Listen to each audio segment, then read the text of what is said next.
Le soleil de midi écrasait le désert du Sahara de sa chaleur étouffante. Sous une tente en toile usée, à l'ombre d'un vieux dattier, l'oncle Camel, un marchand réputé de truffes du désert, s'agitait en comptant ses précieuses récoltes. Soudain, il s'exclama. « Elles ont disparu!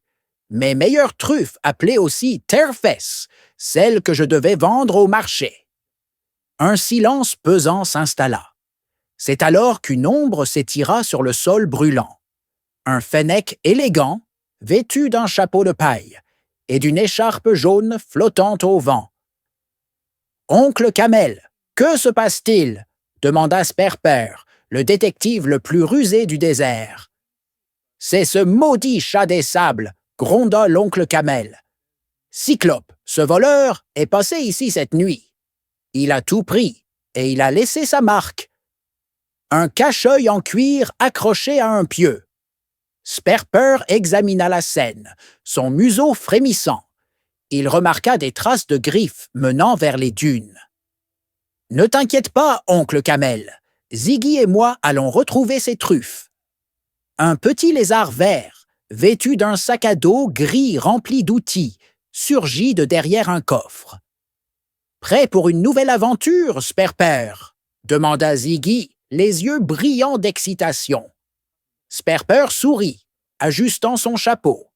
« Prépare-toi, Ziggy, nous partons à la chasse au chat des sables. » Les traces menaient vers l'est, en direction des dunes de l'oubli, un endroit redouté, où peu s'aventuraient. Sperper et Ziggy avancèrent prudemment, scrutant chaque détail. « Regarde, Sperper !» s'exclama Ziggy en désignant le sol. « Des empreintes de pattes, mais il y en a d'autres, plus petites. » Comme si Cyclope n'était pas seul. Sperper plissa les yeux. Effectivement, des traces de serpents et de scorpions accompagnaient celles du chat. Il a des complices. Cela complique les choses. Soudain, un sifflement retentit.